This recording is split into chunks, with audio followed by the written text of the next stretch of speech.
pays encore. À l'époque, il gouvernait non seulement Israël, mais beaucoup d'autres pays étaient sous l'influence d'Israël. Alléluia. On peut donc imaginer les problèmes multiples que David pouvait être confronté à ça. Mais pourtant, ça ne l'empêchait pas de se lever pour danser et louer le Seigneur. Alléluia. Amen. Alléluia. Amen. Ton petit problème, l'unique problème que tu as là, ne devait pas t'empêcher de te lever, louer et danser pour ton Seigneur. Alléluia. Amen. Que l'Éternel, donc Dieu, soit loué ce matin. Je voudrais donc ce matin nous partager un thème. Comme toujours, j'aime partager des thèmes un peu bizarres. Ce sont les effets de la conscience. Le thème de ce matin, nous voulons voir les effets de la conscience. Nous allons bosser parce que nous ouvrons donc cet enseignement et nous allons devoir le poursuivre. Nous allons que Dieu nous fait la grâce prochainement. Et dans cette réflexion, je voudrais que nous essayions de regarder un personnage. C'est le personnage, n'est-ce pas, de l'apôtre Paul, qui, après sa conversion extraordinaire, je dis extraordinaire parce que lui ne s'entendait pas à ça. Il était dans son exercice habituel d'aller faire du mal. Alors qu'il est sur la route de Damas pour aller persécuter l'église, c'est là qu'il va être, n'est-ce pas, confronté à cette conversion extraordinaire. Je vois donc un homme dont la nuit ou encore les nuits étaient traumatisées ou traumatisantes. Ces nuits étaient totalement traumatisantes. Il ne dormait certainement pas bien. Je parle de Paul après, n'est-ce pas, son extraordinaire conversion. Il est donc question de cet homme-là, qui n'est donc plus criminel, mais qui décide donc de parler de Jésus. Alléluia. Amen. Donc il avait donc des nuits certainement, j'en suis sûr, un peu traumatisantes. Essayant de revisiter un tout petit peu dans son petit coin cérébral ou dans son petit cerveau, comment il avait passé du temps à persécuter l'église du Seigneur. Toutes les fois qu'il veut faire du mal aux chrétiens à cause de leur foi en Jésus-Christ, il essaie de revisiter ça. Comment il a pu arriver à ce stade-là, à ce degré de méchanceté. Le plus marquant de tous, c'est que lorsque vous lisez, je voudrais que quelqu'un prenne Acte 7, 54 à 60. Acte 7, 54 à 60. On va donc laisser, venez plutôt le verset 58 essentiellement, pour qu'on reste dans ce que nous voulons dire. Le plus marquant dans l'histoire, c'est que il va assister à la mort, n'est-ce pas, d'Étienne. À la mort d'Étienne, et il va être là comme spectateur, comme témoin, en acclamant, en appréciant les faits et gestes, n'est-ce pas, de cette mort-là, en donnant son oui, son quitus, comme pour que Étienne meure. Quelqu'un tire à la page, qui le lise. Acte 7, verset 58. 58 essentiellement, on va rester là, vous pourrez lire le reste sur. Le traînait hors de la ville. Le traînait hors de la ville. Et le lapidaire. Et le lapidaire. Les témoins déposèrent leurs vêtements. Les témoins déposèrent leurs vêtements au pied du jeune homme nommé Saul. Au pied du jeune homme nommé Saul. Alléluia. Amen. Est-ce que vous voyez? Saul doit être donc Paul doit être le témoin. Il va être là. Il va assister agréablement à la mort d'Étienne. Comment Étienne doit être lapidé. Comment il va mourir. Il va clamer, n'est-ce pas, cet acte-là. Imaginons donc un tout petit instant, toutes les paroles que cet homme avait prononcées, n'est-ce pas, contre l'église du Seigneur, contre le Christ lui-même. Votre Dieu est un faux Dieu. C'est un menteur. Ce que vous racontez là, c'est des histoires. Mais Jésus n'a jamais ressuscité. Vous venez dire les gens n'importe quoi.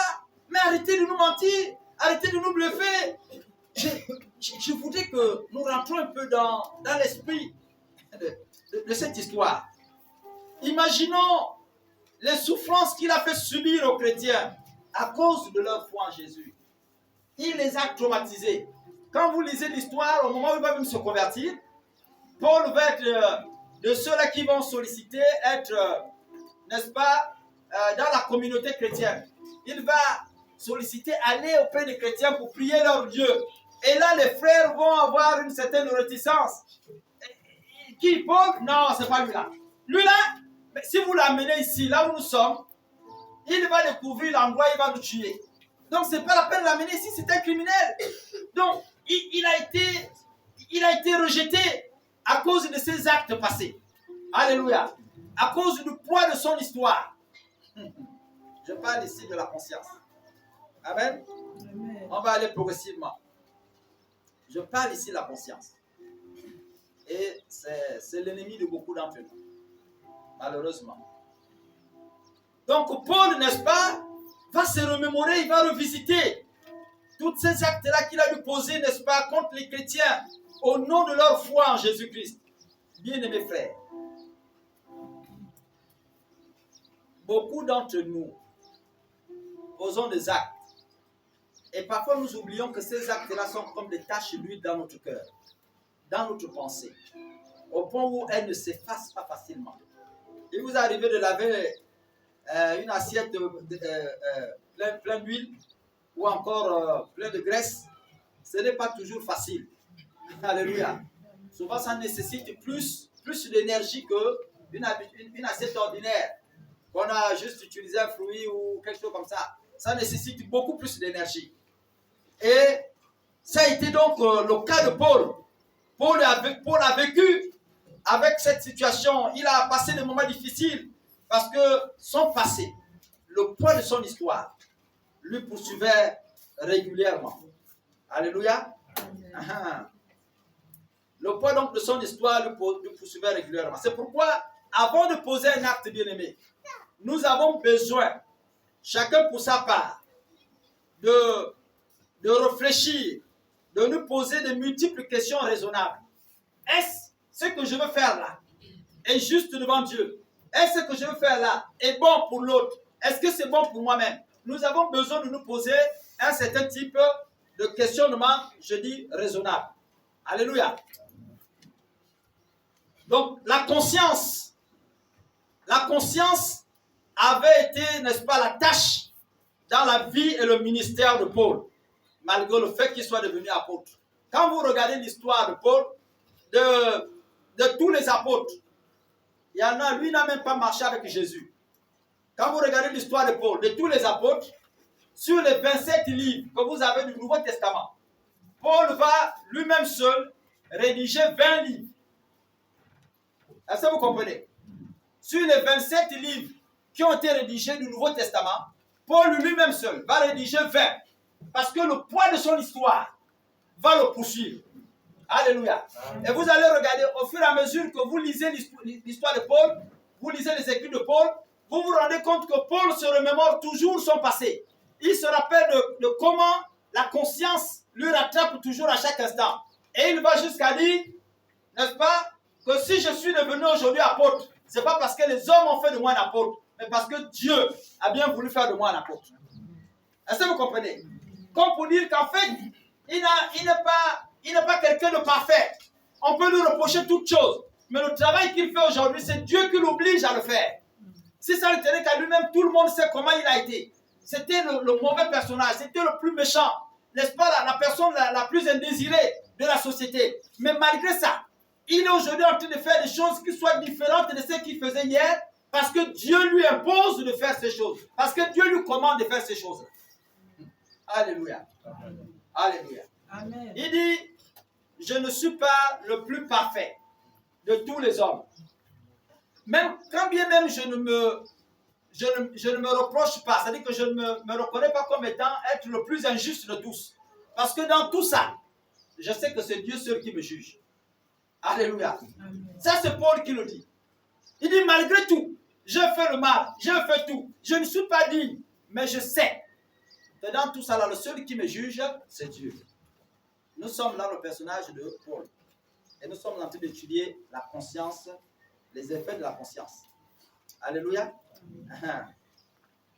Donc, Paul, n'est-ce pas, va écrire, va remplir, n'est-ce pas, ses écrits, parce que justement, il avait été rattrapé. Il avait été souvent poursuivi par, n'est-ce pas, le poids de l'histoire, le poids de son histoire, les souvenirs douloureux, lui revenait régulièrement. Il a compris que vraiment il était important pour lui de changer le paradigme, d'enseigner aux gens ce qu'il avait reçu du Seigneur, parce que Dieu lui a amené à faire le contraire de ce qu'il faisait autrefois. Il est question donc de ce frère de Paul. Et donc c'est encore lui, le Paul, dont nous parlons, qui va, n'est-ce pas, étendre, n'est-ce pas, la parole de Dieu jusque, n'est-ce pas, en Europe. Avant que la parole de Dieu nous arrive ici, n'est-ce pas, elle est arrivée en Europe grâce à Paul. C'est Paul qui a mené l'évangile en Italie. Alléluia. Le premier pays que Paul va arriver, on parle de Rome. À l'intérieur, on parle de Rome dans la Bible, vous allez voir que c'était que Rome. Donc, c'est en Italie que Paul va transporter l'évangile. Et cet évangile va franchir les frontières jusqu'à être écrit, jusqu'à arriver à nous.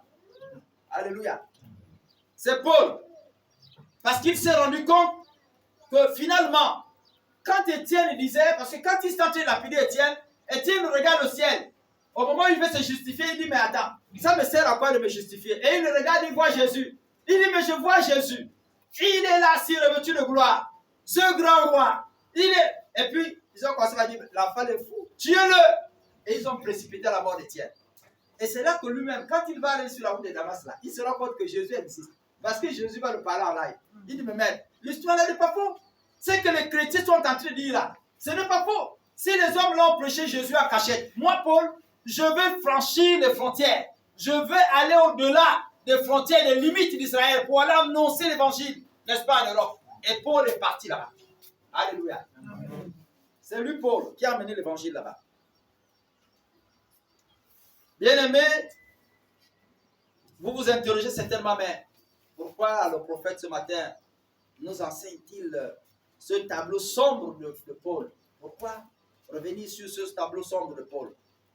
C'est que tout être humain, tout autant que nous sommes, nous avons une conscience. Nous avons bel et bien une conscience. Et la Bible parle de la conscience. Alléluia. Amen. Ce message que nous transmettons ce matin n'est pas étranger à la Bible. La Bible parle de la conscience. Et j'essaie de regarder un peu dans le dictionnaire pour chercher ce que c'est la conscience. Le dictionnaire me dit que la conscience, c'est la faculté qu'a un homme de connaître sa propre réalité et de la juger. C'est le fait de porter des jugements de valeur sur ses propres actes. Est-ce qu'on se comprend? C'est ça que le blanc là-bas nous donne, n'est-ce pas, comme explication, n'est-ce pas, au sujet de la conscience. Et ce matin, je voudrais vous dire que beaucoup parmi nous sont aujourd'hui victimes de leur conscience. Ils sont aujourd'hui victimes, n'est-ce pas, du poids de leur histoire. J'ai vu des femmes, j'ai vu des hommes qui, n'est-ce pas, bloqués par la conscience, bloqués par les émotions, n'est-ce pas, de leur conscience, refusent aujourd'hui de se marier. Alléluia. J'ai vu des hommes, j'ai vu des femmes qui, bloqués aujourd'hui par la conscience du poids de leur histoire, aujourd'hui refusent de continuer à se lancer dans le domaine des affaires. Tout simplement parce que les échecs les ont tellement fait du mal qu'ils ont aujourd'hui du mal à pouvoir avancer. Alléluia. Il y en a qui, pour nous les frères, après avoir essuyé autant de déceptions, ils n'arrivent plus à demander la main. Vous comprenez?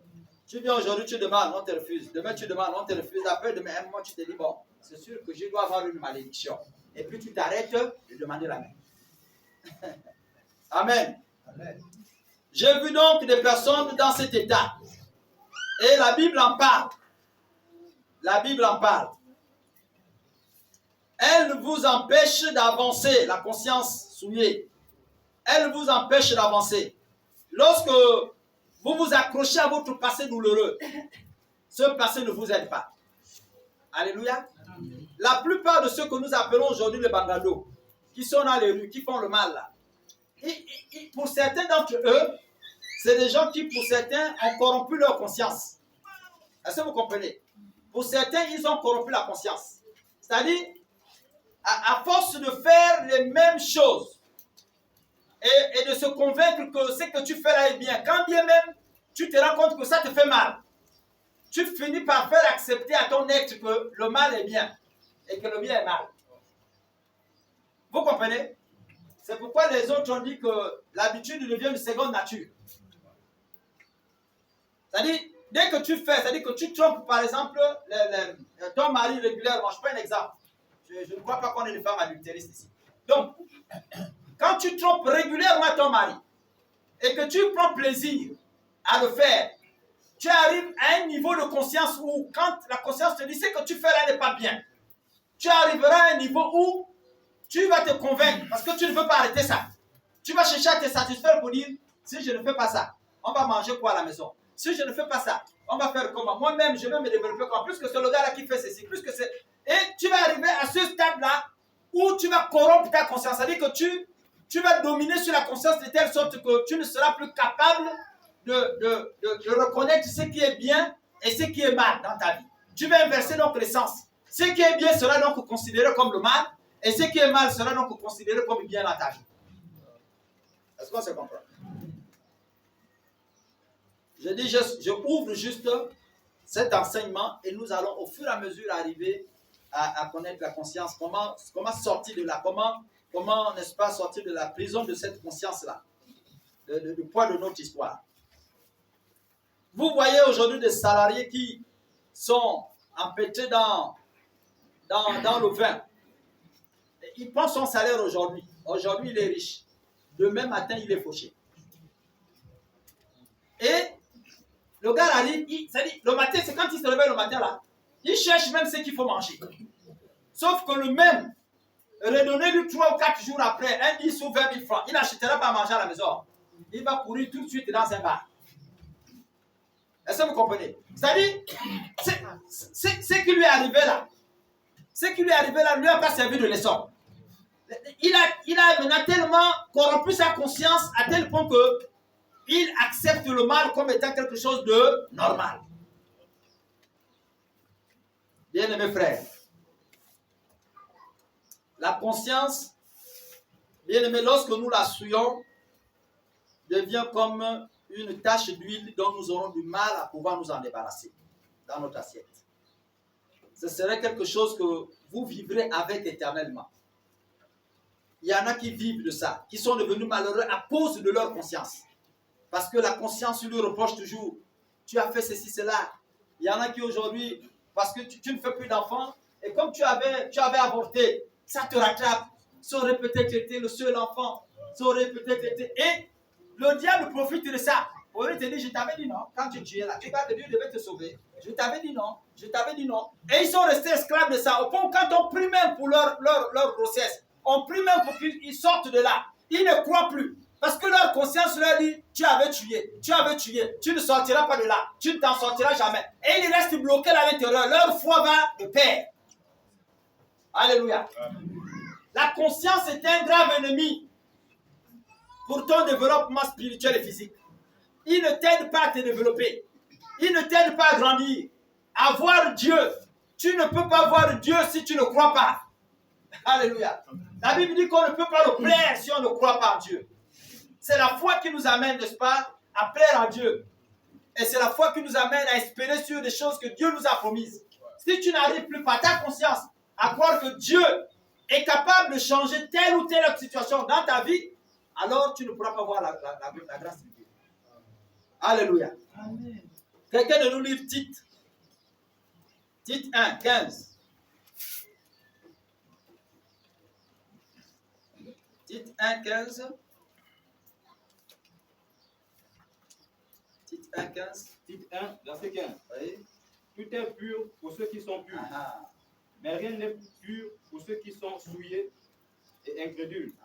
Leur intelligence et leur conscience sont souillées. Alléluia. Réponds la lecture, réponds. Tout est pur pour ceux qui sont purs. Mais rien n'est pur pour ceux qui sont souillés et incrédules. Leur intelligence et leur conscience sont souillées. Alléluia. Tout est donc pur pour ceux-là qui sont purs. Amen. C'est-à-dire, si tu commences par regarder ta vie passée comme étant une expérience nécessaire pour te permettre d'avancer aujourd'hui, et non plus comme étant un échec, à partir de ce moment-là, tu avanceras. tout est pur pour ceux qui sont purs. C'est-à-dire, si tu considères ton passé là, non pas comme un blocage dans ta vie, mais une somme d'expériences qui devrait t'aider à pouvoir franchir un palier vers l'avant. À partir de ce moment-là, tu avanceras. Est-ce que vous comprenez? Amen. Mais si tu prends ton passé comme un blocage définitif, qui fera en sorte que plus jamais, ni Dieu, ni le Saint-Esprit, ni son Fils Jésus ne puissent venir à tes côtés t'écouter, à partir de ce moment-là, tu bloqueras ton avenir toi-même de manière volontaire. Et tu ne pourras pas voir la gloire de Dieu. C'est pourquoi ici, l'apôtre dit, tout est pur pour ceux-là qui sont purs. Alléluia. Il dit, tout est pur pour ceux qui sont purs. Mais rien n'est pur pour ceux qui sont souillés, incrédules.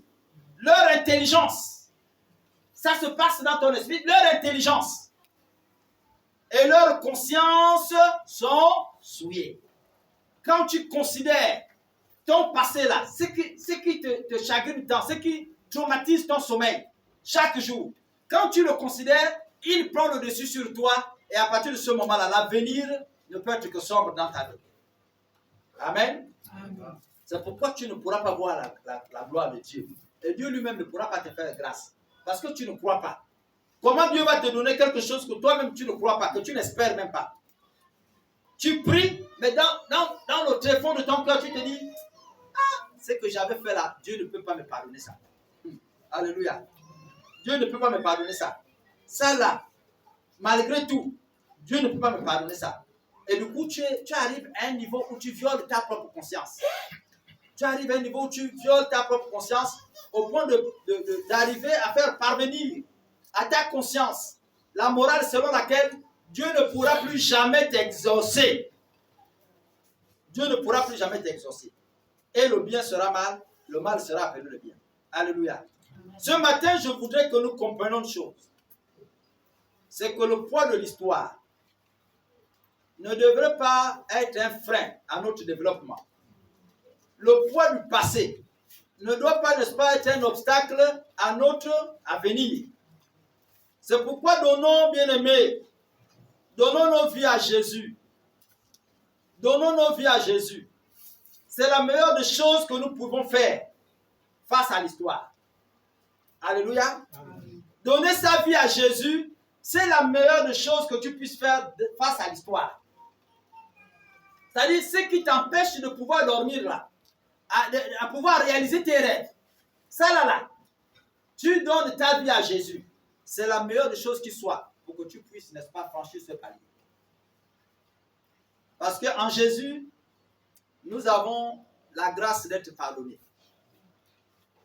En Jésus, nous avons non seulement la grâce d'être pardonnés, parce qu'il est non seulement mort sur la croix pour nous, ce qui est le symbole du pardon, mais mieux encore, Jésus ne nous a pas seulement pardonné, mais nous a également lavé.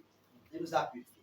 Parce que sur cette même croix, après nous avoir pardonné, il a lavé nos péchés par le moyen de son sang. Alléluia. Amen. C'est le symbole de la purification. Donner à Jésus est la meilleure des choses que nous puissions faire face, n'est-ce pas, à l'histoire. Voilà le remède. Voilà le remède, n'est-ce pas, de la maladie que l'on appelle la traumatisie. Si on peut appeler ça la traumatisie de la conscience. Je ne sais pas si ça existe en français. Mais dans tous les cas, c'est sorti. Ça, c'est le dictionnaire qui est sorti comme ça. Alléluia. Donc, la traumatisie, n'est-ce pas, de notre conscience a besoin, n'est-ce pas, que nous nous approchions de Dieu, que nous donnons notre vie à Jésus. Alléluia. Amen. Ce n'est que par cet acte-là que Jésus va nous purifier. Amen. Ce n'est que par cet acte-là que Jésus va nous purifier et il va nous effacer, n'est-ce pas, ce fardeau. Je voudrais que quelqu'un lise Romains 12, le verset 1 et 2. Je vous exhorte donc, frères. Vas-y, frère. Vas-y. Romains 12, verset 1 et 2. Je vous exhorte donc, frères, par les compassions de Dieu, à offrir vos corps comme un sacrifice vivant, saint, agréable à Dieu. Ce qui sera de votre part un culte raisonnable. Verset 2. Ne vous conformez pas au siècle présent, mais soyez transformés par le renouvellement de l'intelligence, afin que vous discerniez quelle est la volonté de Dieu, ce qui est bon, agréable et parfait. Alléluia. Amen. C'est encore Paul qui parle. Et il fait référence dans ce texte, n'est-ce pas, à son passé, au poids de son histoire. Et il dit, je vous exhorte donc, frères, par les compassions de Dieu, à offrir vos corps comme un sacrifice vivant, saint, agréable à Dieu, ce qui sera de votre part un culte raisonnable. Paul dit, à mon passé, face à mon passé, j'offre aujourd'hui ma vie tout entière à Jésus. Et cela, j'offre ma vie à Jésus sans rien retenir, sans rien garder pour moi. Et c'est pourquoi il parle ici de sacrifice vivant, de telle sorte que ceux qui m'ont vu hier, me comporter comme un bandit, me voient aujourd'hui me comporter comme un enfant de Dieu. Est-ce qu'on se comprend? Paul dit, face au poids de mon histoire, face à ce qui me traumatisait hier, à ce qui m'a tellement lié dans le monde des ténèbres, je mets en face, n'est-ce pas, ma vie tout entière à Jésus. Je donne ma vie à Jésus. C'est le remède que je vous propose. Il dit, frère, je vous exhorte, je vous propose de donner votre vie comme moi, je l'ai fait.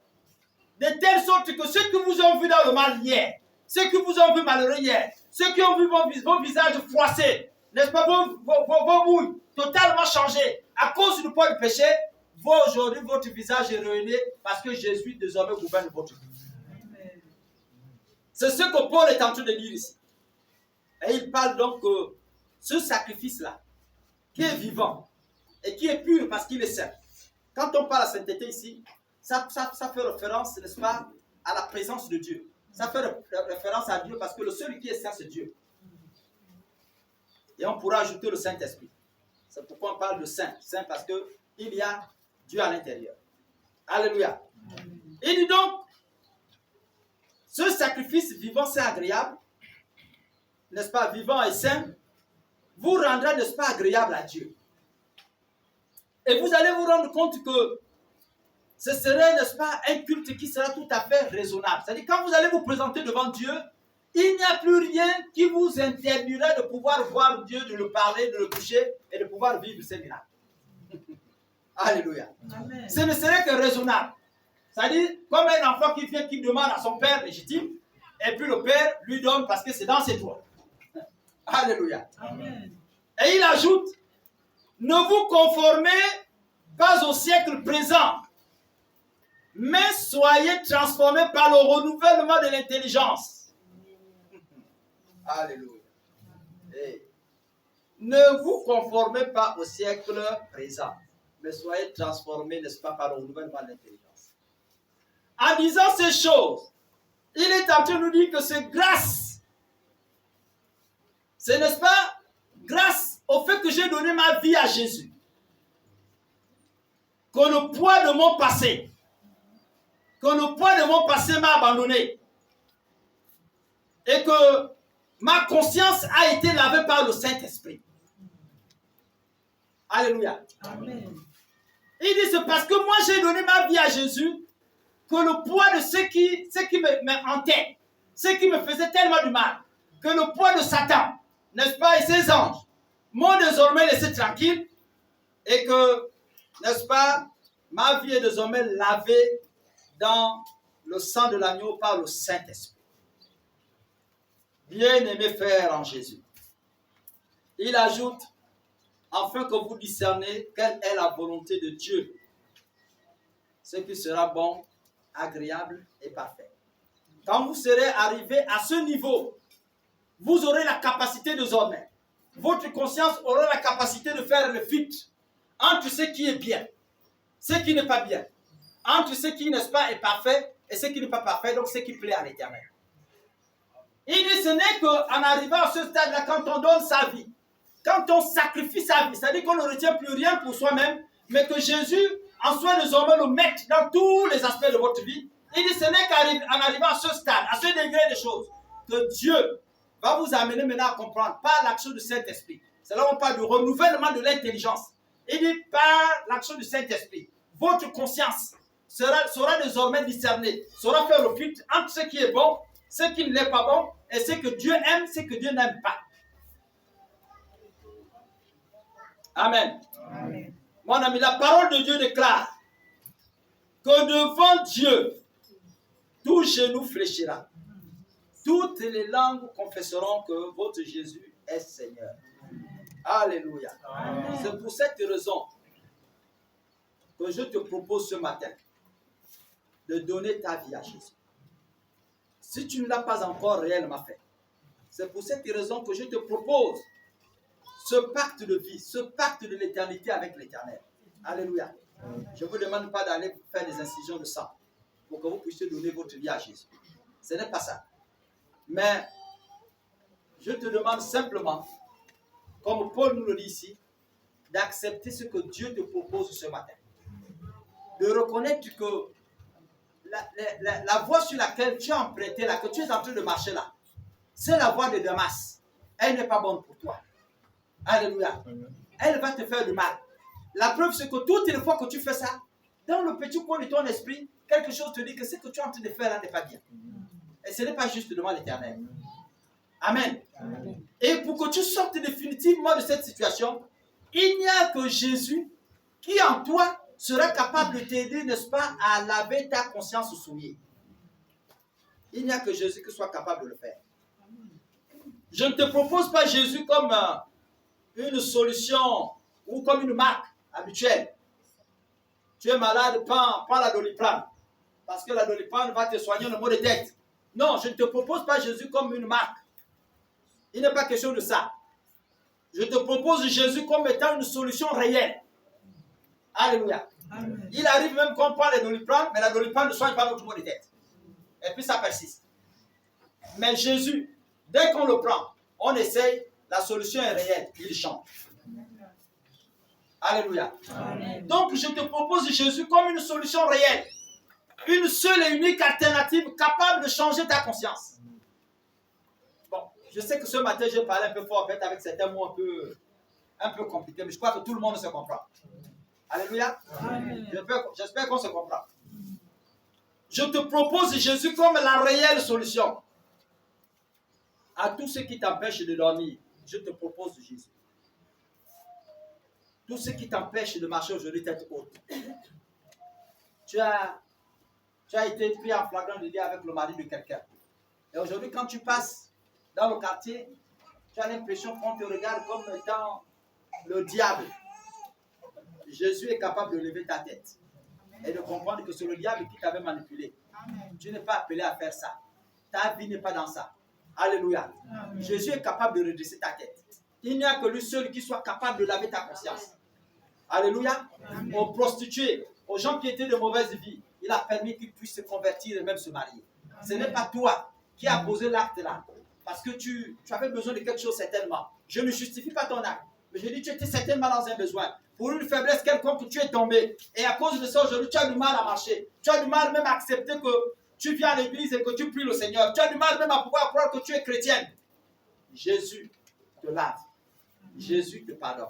Amen. Marche tête haute. Amen. Alléluia. Amen. Tu n'as rien à te reprocher. Le seul qui a le droit de te juger, c'est Christ. Moi qui suis devant la chair ici, je ne te connais pas pour te juger. La Bible dit que celui qui sonde les reins et les cœurs, c'est Christ qui sonde, qui connaît les reins et les cœurs. Donc c'est lui qui te connaît mieux que quiconque. Nous aujourd'hui on parle, on n'est pas des hommes exemplaires. Vous comprenez? J'ai encore mes temps de faiblesse. Il arrive le moment où je pose un acte où je me rends compte que ça c'est pas bien, j'ai mal parlé à tel niveau, je me suis mal comporté. Mais Dieu me parfait dans ça. Toutes les fois que la conscience me reprend, le Saint-Esprit me reprend pour dire, hey, à ce niveau-là, tu t'es mal comporté. Là, change de manière. Je vais, Seigneur, merci. Aide-moi à changer. Et Dieu m'aide toujours à franchir certains paliers. Là où je me suis fâché pour la même cause, aujourd'hui, demain, je me fâcherai pour la même cause. Parce que le Saint-Esprit m'a amené à comprendre que ce que j'ai fait là n'était pas bien. Alléluia. Amen. Je te propose Jésus comme une vraie alternative. C'est Jésus seul qui est capable de te transformer. C'est lui seul qui est capable, n'est-ce pas, de bouleverser tes entendements. Tu n'as pas besoin de vivre. Moi, Alléluia. Amen. Mais dans Dieu, il y a une grande sagesse qui vous permettra de franchir ces problèmes. Alléluia. Dieu va vous permettre de franchir ces problèmes parce que dans lui, là, il y a une très grande sagesse qui va vous aider à pouvoir vous relever. Même quand les hommes ne vous voient plus capables de vous mettre debout, vous allez vous mettre debout. Votre commerce est tombé. Mais Dieu n'a pas dit que c'était la fin pour vous. Quand le commerce est tombé, est-ce que Dieu a dit que tu vas t'arrêter là? C'est les bananes qui n'ont pas marché. Mais est-ce que Dieu a dit que les habits que tu vendras demain ne vont pas marcher? Alléluia. Amen. Donc, il ne faut pas vous arrêter sur ce qui est mal. Et c'est que la conscience est en train, n'est-ce pas, de vous dicter pour vous torturer. Apprenez, n'est-ce pas, à écouter la voix du Saint-Esprit qui est en vous. Alléluia. Amen. Apprenez à l'écouter. Regardez bien ce que Dieu entend de vous. Mais pour que vous écoutez Dieu, il faut être proche de lui. Il faut que vous soyez avec lui. Alléluia. C'est Christ qui est en vous qui vous permettra de vivre autrement les poids de votre passé. Si Christ n'est pas en vous, l'histoire ou le passé vous rattrapera toujours. Vous aurez l'impression que vous n'avancez pas dans votre vie et que vous n'êtes bon à rien. Alléluia. Amen. Donc, il n'y a que Jésus qui soit capable de garder ta conscience pure. Alléluia. Quand le diable viendra t'accuser, seul Jésus est capable de garder ta conscience pure. Voilà ce que je voulais partager avec nous ce matin. Et je voudrais nous prier un moment avant que nous ne passions à autre chose, que nous nous levons pour prier.